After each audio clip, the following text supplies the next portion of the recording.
है कि जो वेक्टर्स की प्रोडक्ट है, अगर तो दो वेक्टर्स सेम डायरेक्शन में हैं तो उनको हम मल्टीप्लाई करते हैं तो जो हमारा रिज़ल्ट आता है वो स्केलर होता है।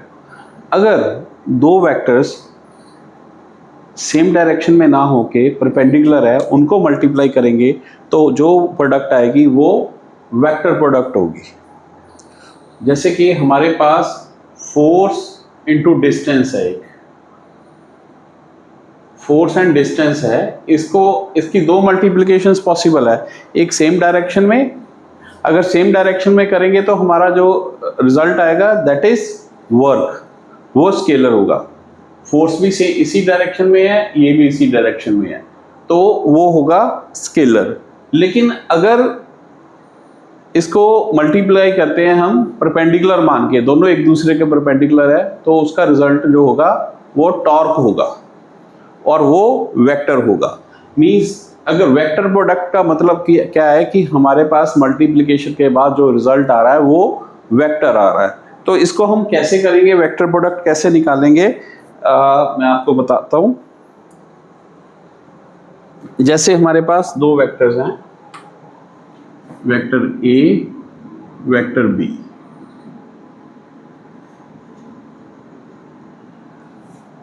इसको हमने ऐसे लिख लिया, कहीं से भी हो हम उठा के ऐसे लेते हैं, ये आ गया ऐसे ए। जैसा कि हमने स्केलर में किया था, ए को रिजॉल्व कर दो, या बी को भी कर सकते हैं, आपको पता है कि हम बी भी कर सकते हैं, ए भी कर सकते हैं रिजॉल्व। तो अगर ए को रिजॉल्व करते हैं तो इसके दो कंपोनेंट आ जाएंगे लाइक दिस। हम वैसे यहां लिख लेते हैं, होगा ये वाला,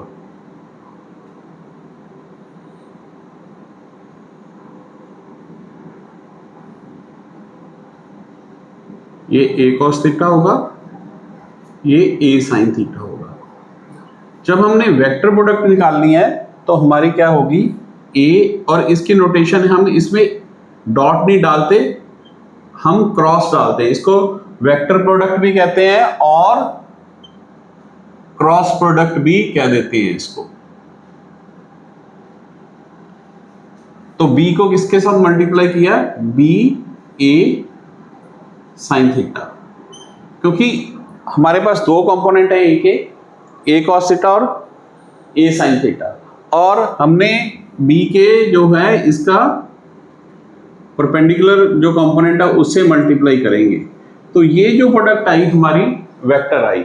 लेकिन अभी जो इसका रिजल्ट देखो, इसमें एक बात का ध्यान रखना, जो मैं इसको बीच में रोक के आपको बहुत इंपॉर्टेंट बात बता रहा हूं, ए क्रॉस बी का रिजल्टेंट, जो हमने मल्टीप्लिकेशन का रिजल्टेंट जो नहीं बोलना, रिजल्टेंट का मतलब होता है एडिशन है।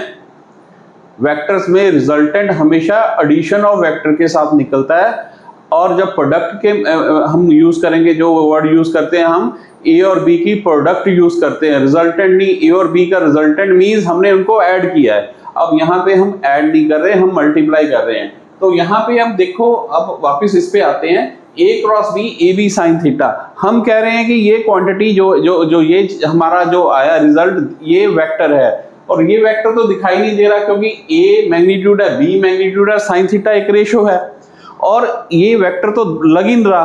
तो वेक्टर इसको दिखाने के लिए हम यूनिट वेक्टर से मल्टीप्लाई करते हैं, और जो हमें पता है कि जो यूनिट वेक्टर होता है, अगर किसी क्वांटिटी के साथ मैग्नीट्यूड के साथ भी मल्टीप्लाई करते हैं तो वो सारे का सारा क्वांटिटी एक वेक्टर बन जाती है। तो हम इसको मल्टीप्लाई करते हैं यूनिट वेक्टर m के साथ, m जो होता है, और ये हमेशा ये परपेंडिकुलर होता है। इसकी डायरेक्शन क्या होती है, a और b के परपेंडिकुलर होगा। ये जो है इसकी डायरेक्शन परपेंडिकुलर होगी, और इसकी डायरेक्शन देखो ऐसे है। ये हमारे पास, अगर ये देखिए, ये हमारे पास क्या था, b, अब ये a का है ना, परपेंडिकुलर है, तो जो इसके परपेंडिकुलर डायरेक्शन है ये आएगी, ये देखिए, या तो ये है या इधर होगी। अब इसकी डायरेक्शन या तो इधर आ रही है या इधर आ रही है। अब इसको हम कैसे निकालेंगे, ये डायरेक्शन कैसे पता चलेगा कि हमारी डायरेक्शन बाहर को है या अंदर को है। जैसे कि मैंने अभी आपको बताया, इसके लिए हमारे पास है राइट हैंड रूल। तो राइट हैंड रूल हमें क्या कहता है, देखिए डायरेक्शन निकालने के लिए पाम है, जैसे कि ये बॉटल है मेरे पास, मैंने यहां पे इसका रेडियस है, पहले मैं आपको इस पे समझा देता हूं, फिर बॉटल में हम करते हैं एक्सपेरिमेंट। ये देखिए ये रेडियस है और मैंने इधर फोर्स लगाई एंटी क्लॉकवाइज। ये मैंने अपना राइट हैंड ऐसे खोला, ऐसे रखा, ये रेडियस इधर को है, मैंने पाम खोल के ये जो है रेडियस को शो कर रहा है ए, दिस इज ए। जब मैंने और फिंगर्स को परपेंडिकुलर कर दिया, अपनी जो फिंगर्स हैं पाम के परपेंडिकुलर कर दी, ये ए क्रॉस बी, और जो मेरा थंब है वो डायरेक्शन बता रहा है रिजल्ट की, वो बाहर को आ गया। जैसे कि अब इसका ये मैंने इस पे एक, ये इसका रेडियस इधर है, अब इस पे मैंने एंटी क्लॉकवाइज फोर्स लगाऊंगा। एंटी क्लॉकवाइज फोर्स लगने का मतलब ये ढक्कन खुल जाता है, तो मैंने ये ऐसे किया, तो ये ढक्कन की मूवमेंट कहां पे है, इधर हो रही है, तभी ओपन हो रहा है ना। इसके उल्ट अगर मैंने क्लॉकवाइज, ये क्लॉकवाइज फोर्स लगाऊंगा, पाम इधर है, ये फोर्स नीचे को लगी, तो ढक्कन अंदर की तरफ आने शुरू हो गया। ये देखिए ये डायरेक्शन दे रहा है, ये हमारा प्रोडक्ट जो इसका रिजल्ट है, उसका आंसर ये है, उसकी डायरेक्शन बता रहा है, इधर जा रहा है, ये ए क्रॉस बी, और this is the result A cross B. अगर ऊपर को फोर्स लगा रहे हैं तो ढक्कन बाहर को आ गया। देखिए ये देखो ढक्कन जब खुल रहा है तो बाहर को आ रहा है, अब बंद हो रहा है तो अंदर को जा रहा है। तो यही मैंने ये डायरेक्शन यहाँ पे पता चलती है। दूसरा हमारा मेथड है हमारा फिंगर मेथड। अब इसमें क्या है, अगर आप नोट करना चाहो, जो मैंने पहले बताया है आपको, जो है जो पाम है, आपका पाम क्या बताता है, ए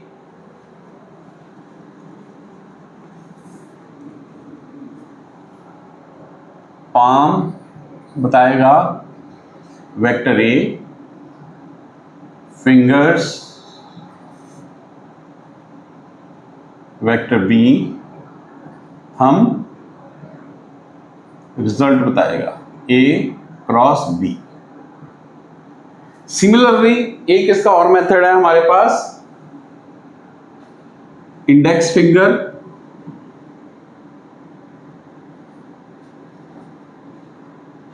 मिडल फिंगर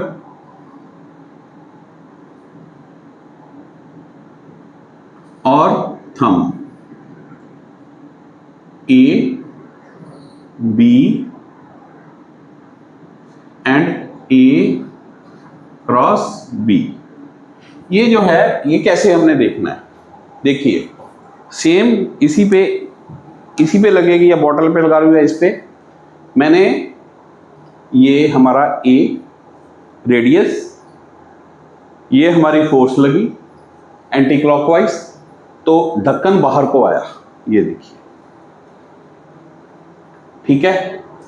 और अगर फोर्स नीचे को गई तो ढक्कन अंदर हो गया। ये भी हम लगा सकते हैं। इसमें हमने अपनी जो फिंगर्स हैं, तीनों, दो fingers, index finger and middle finger and thumb को 90 degree, this should be 90, this should be 90, ये 90 डिग्री होना चाहिए। तो हमारा या तो राइट हैंड लगा लो, रूल लगा लो, कर्ल रूल लगा लो, इसको कर्ल रूल बोलते हैं, this is known as right hand curl rule, या फिंगर रूल लगा लो आप, ठीक है। अब इसके बाद एक चीज और आती है, ये मैंने आपको बताया डायरेक्शन कैसे पता चलेगी। अब हमारे पास है दो वेक्टर्स हैं, ये देखिए, ये ए है, एक प्रैक्टिस के लिए मैं बता रहा हूं आपको, बी है। इसमें आपने मेरे को बताना है A cross B and B cross A. और एक चीज मैं आपको बता दूं, हम वैसे नोटेशन यूज करते हैं, जो अगर हमारी डायरेक्शन आउटवर्ड है तो हम डॉट के साथ करते हैं, इनवर्ड को हम क्रॉस के साथ करते हैं। ये आउटवर्ड है, ये काफी ज्यादा हेल्पफुल होगी हमारे पास। ये इनवर्ड को करते हैं, हमारा जो रिजल्ट इनवर्ड डायरेक्शन को आएगा। तो अब ये बताना है हमने ये क्या आएगा। ये हमारे पास देखिए पाम और A B, this is the result, A B this is the result. ये आउटवर्ड, ये आ गया A B sine theta outward, मैंने डॉट डाल दी। अब मैंने ये करना है हम ये कि बी क्रॉस ए निकालना है। अब मैंने जो ए है, ए की डायरेक्शन बी को देनी है, यानी कि मैंने ए को बी की डायरेक्शन में देना है, palm B A, this is inward, this is A B sine theta. हमने क्या देखा, ए क्रॉस बी है जो, वो बी क्रॉस ए के, ये तो चीज सेम आ रही है लेकिन डायरेक्शन में उसका डिफरेंस है। It means A cross B is not equal to B cross A. उसकी डायरेक्शन ये आउटवर्ड है, ये इनवर्ड है। It means A cross B is not equal to B cross A. और इसको हम ऐसे लिख सकते हैं, A cross B equals to minus B cross A. Minus sine क्या शो करता है, डायरेक्शन इसकी ऑपोजिट है।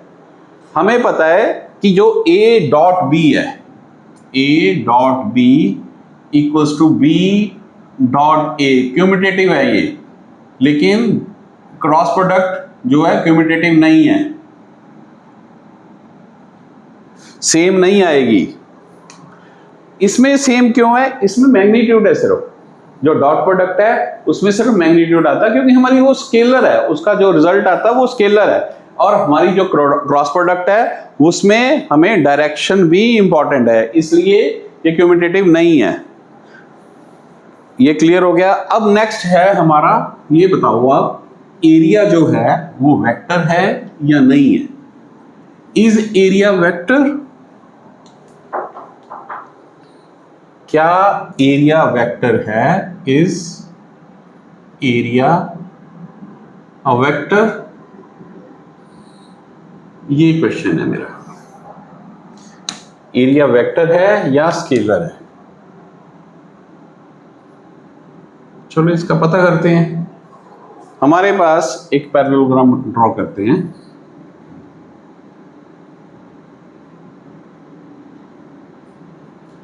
P Q R S, ये हमारा बेस है, ये हमें दी होगा A और B, ठीक है। यहां से हम SN एक परपेंडिकुलर ड्रॉ कर लेते हैं। हमें पता है ये देखिए, हमें पता है एरिया क्या होता है, area of parallelogram is base into height, ये तो पता है ना हमें। एरिया का फॉर्मूला क्या है, area equals to base into perpendicular.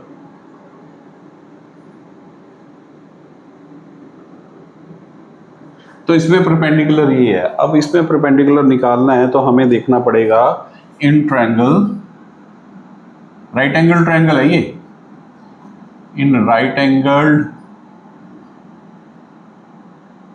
Triangle PSN, SN upon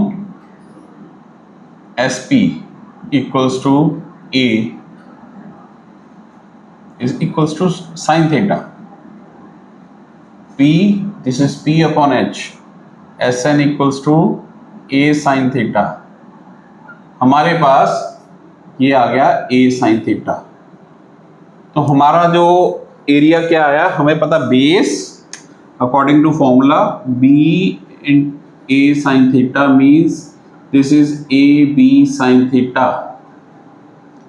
area जो हमारे पास देखो ये आया ए बी साइन थीटा। हमारे पास प्रोडक्ट पॉसिबली दो प्रोडक्ट्स आ सकती हैं, या तो A cos theta, A B cos theta आती, या ए बी साइन थीटा आया।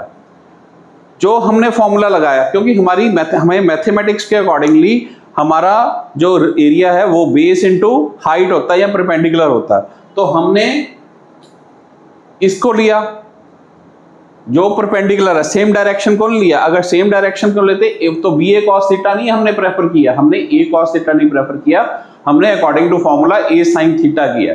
तो इसलिए जो हमारा ये है वेक्टर है, area is a vector, area हमारा वेक्टर आया। अब वेक्टर जो है, अब इसकी एग्जांपल लेते हैं, एरिया वेक्टर कैसे है। हमारे पास एक अम्ब्रेला है, अब याद रखो एरिया इज ए वेक्टर, इसका आंसर है yes, area is a vector. अब ये मैंने ये प्रूव कर दिया ना, हमारा रिजल्ट ही उस तरह है। हमने इसको अगर हम दो ऐसे वेक्टर्स को लेते जो सेम डायरेक्शन में है तो स्केलर है। हमने क्या किया, हमारी ये अकॉर्डिंग टू हमारा जो फॉर्मूला है उसमें हमने दो परपेंडिकुलर को हमने प्रोडक्ट निकालनी थी, दो परपेंडिकुलर क्वांटिटी की, तो वो जो आई है वेक्टर आई है। अब कैसे हम पता करते हैं कि एरिया वेक्टर है। देखिए अम्ब्रेला है, अम्ब्रेला में एक हैंडल होता है और उसका क्लॉथ होता है, क्लॉथ का एरिया होता है, क्लॉथ का एरिया होता है। अगर हमने ऐसे रखा है तो हमें धूप इधर से आ रही, तो हम क्या करेंगे, हैंडल से इधर करेंगे अम्ब्रेला, अगर इधर से आ रही है तो इधर करेंगे। तो एरिया को कंट्रोल कौन करता है, हैंडल। और हैंडल क्या होता है, normal to the plane, normal to the surface. So जो यही जो है नॉर्मल उसको कंट्रोल करता है, ये डायरेक्शन होती है। डायरेक्शन को कंट्रोल कौन करता है, नॉर्मल, सरफेस की उसकी जो जिसका एरिया है उसको कंट्रोल कर रहा है, उसका परपेंडिकुलर। तो area is a vector. Now what about volume, volume a vector और स्केलर। अब एरिया तो हमारे पास वेक्टर है, ये पता है। अब वॉल्यूम बताओ क्या है। वॉल्यूम का क्या होता है, वॉल्यूम में हम क्या करते हैं, जैसे L into B multiply by H for volume. और ये जो H होता है, जो हाइट होती है, ये जैसे L B H इनके परपेंडिकुलर होती है। और हमने अभी भी पढ़ा, अगर ये L B है तो ये जो इसके जो नॉर्मल है, जो ये नॉर्मल है, ये एरिया वेक्टर है। तो H भी इसके परपेंडिकुलर है L इंटू बी के, ये भी एरिया वेक्टर भी परपेंडिकुलर है। तो L इंटू बी का जो एरिया वेक्टर है that is and this H are in the same direction, and the quantities which are same in the same direction, if we multiply those quantities then the result is scalar, then the result is scalar। again हमारे पास जो volume निकलता है L B H, H is perpendicular। Area क्या होता है, area vector कहाँ होता है, उसकी एरिया वेक्टर की direction L B area vector. अब L into B, L B multiply कर रहे हैं H के साथ, और ये कि H किसके पर, एरिया वेक्टर भी इसके परपेंडिकुलर है, दोनों मल्टीप्लाई हो रहे हैं, दोनों परपेंडिकुलर आपस में सेम डायरेक्शन में मल्टीप्लाई हो रहे, पैरेलल है। अगर पैरेलल को मल्टीप्लाई करेंगे तो सेम डायरेक्शन है, therefore volume is a vector. Area scalar है, वॉल्यूम वेक्टर है, ये आपने बात याद रखनी है, ठीक है।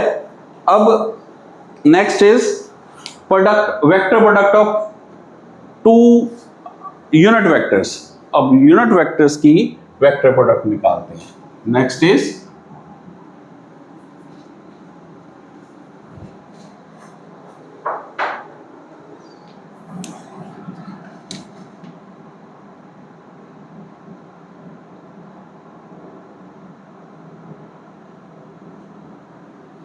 Unit vectors.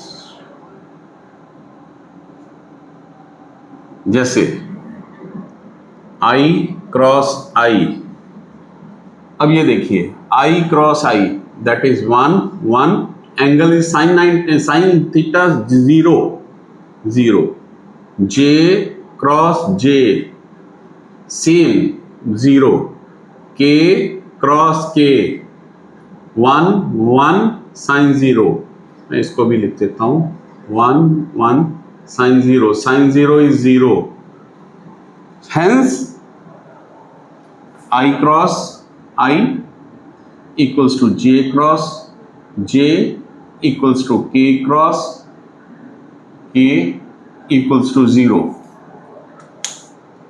सिमिलर जो है सेम डायरेक्शन में जा रहे हैं, तो इसलिए उनकी क्रॉस प्रोडक्ट है जो 0 आएगी।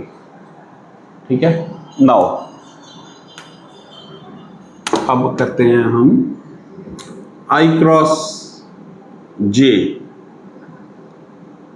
ये क्या आएगा 1 1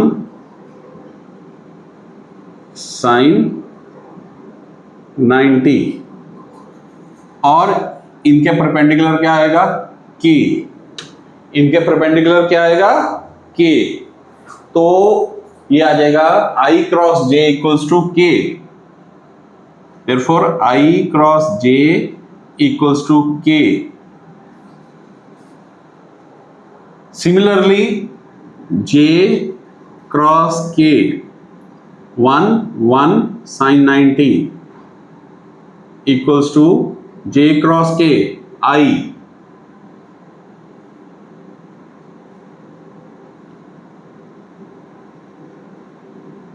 now k cross I multiply है sin 90 इंटू j k, इसमें ना कंफ्यूजन होती है कि I cross j equals to k है, तो अगर j क्रॉस I कर दें तो इसको याद रखने की वो माइनस होगी। देखिए जैसे कि हमारे पास यहाँ पे अगर j क्रॉस I आ जाए तो वो माइनस k है, सिमिलरली k क्रॉस j आ जाए तो वो माइनस I है, सिमिलरली यहाँ पे I क्रॉस k आ जाए that is equal to, direction change हो जाएगी। लेकिन इसको ना ये कंफ्यूज हो जाते हैं बच्चे, इसमें इसको याद रखने के लिए हमने क्या करना है, एक आप सर्कल ड्रॉ करो I j और k लिख लिया। अगर तो हम क्लॉकवाइज चल रहे हैं, देखिए I cross j k, j cross k I cross j k, clockwise positive, clockwise positive, anti clockwise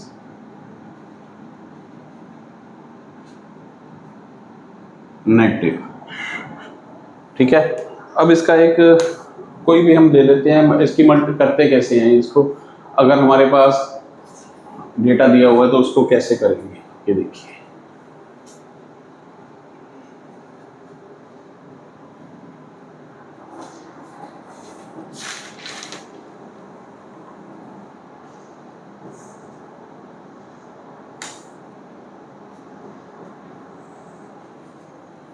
vector दिए हुए हैं हमारे पास, a vector equals to ax I cap plus b y j cap plus c z k cap. ठीक है,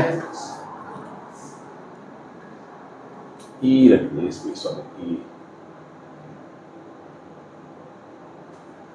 b vector है हमारे पास bx I by j c z k।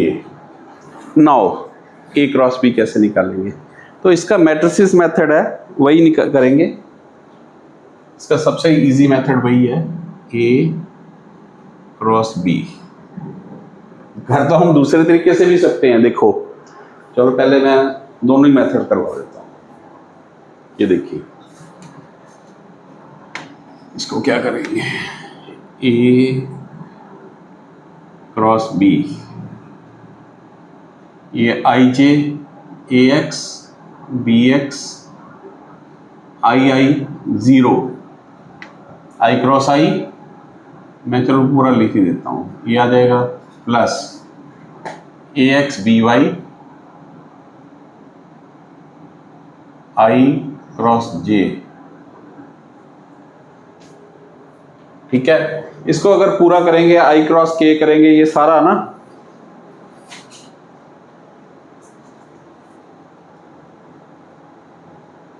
इसको ज़्यादा लेंथी हो जाएगा, इसको छोड़ो, दूसरा सिंपल मेथड करते हैं, अगर ज़रूरत पड़ेगी तो फिर हम यूज करेंगे। यूनिट वेक्टर हमने ऊपर लिख लेने हैं, इसके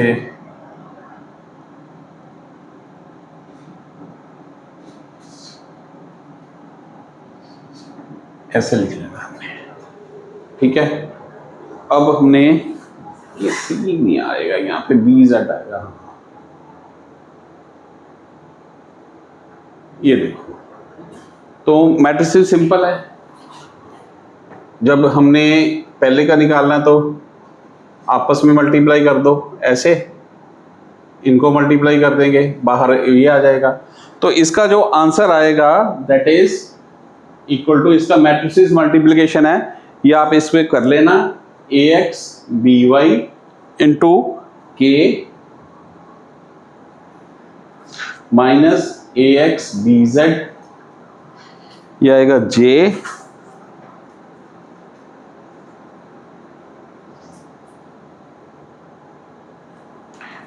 फिर minus A Y B X K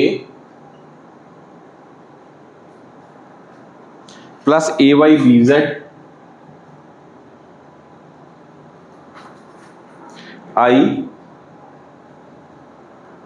plus A Z B Z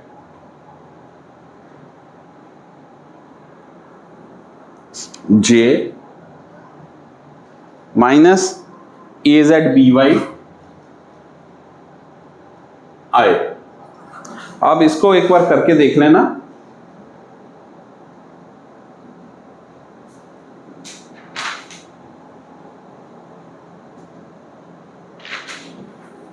इसी तरह से एक और है, इसका सॉल्यूशन आप करके देखते हैं। ये तो in terms of A B था, हमारे पास एक स्टेटमेंट ले लेते हैं, वो ज़्यादा मैथमेटिक्स है उसमें सॉल्व हो जाएगा। हमारे पास एफ है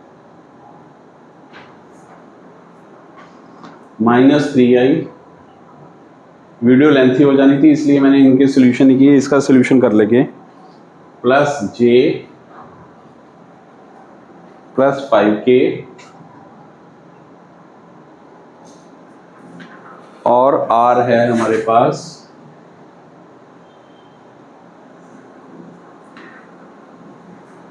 7i plus 3j plus k। इसको करते हैं, आई जे के लिख लेते हैं, आर क्रॉस एफ निकालना है हमने। आर क्रॉस एफ कैसे निकलेगा, आई जे के लिखो, मैं यहीं पे कर देता हूं इसको, आर क्रॉस एफ, ये 7 3 1 -3 1 5। नाउ ये हम कैसे करेंगे,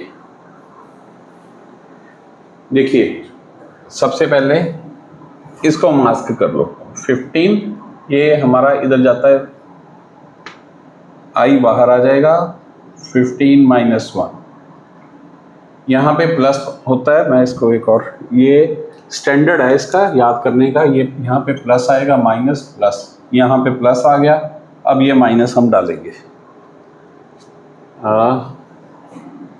इसको मास्क करेंगे, जोड़ निकालना है जे के, अब जे वाला करना है तो ये मिडल वाला सारा मास्क कर लेंगे, ये इससे मल्टीप्लाई 35, ये माइनस है, अब इधर जाएगा तो माइनस एक और होगा, +3 बाहर जे, प्लस अब के वाले हैं तो इसको मास्क किया 7 -3 माइनस ही और लगेगा +9,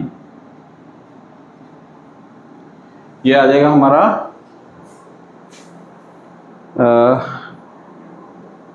14i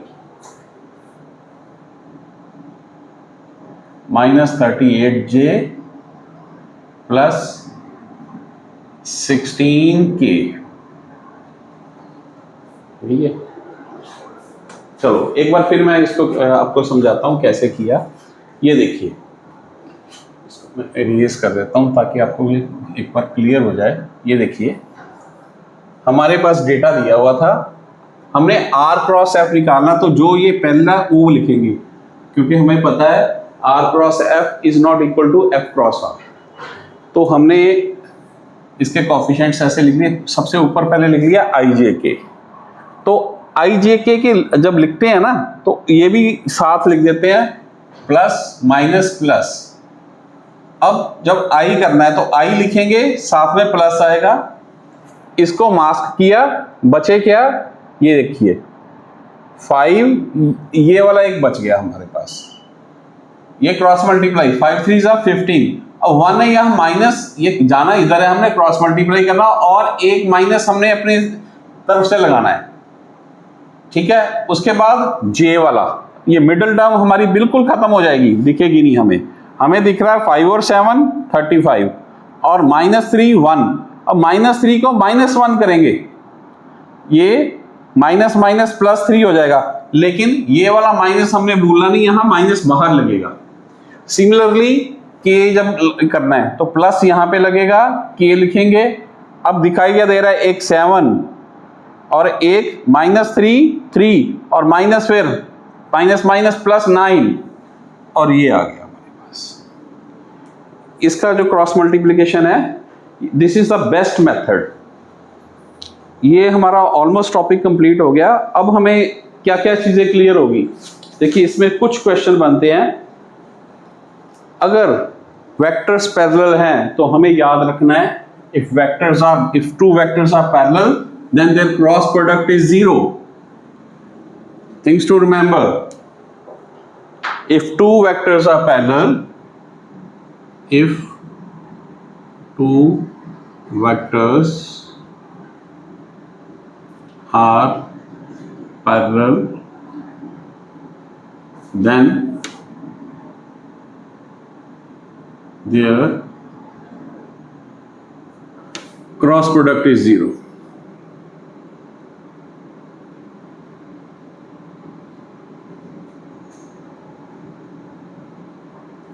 number 2,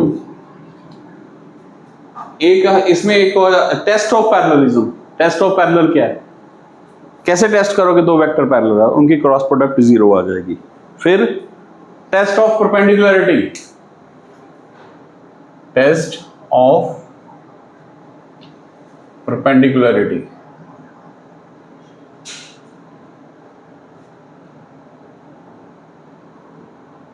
dot product is 0।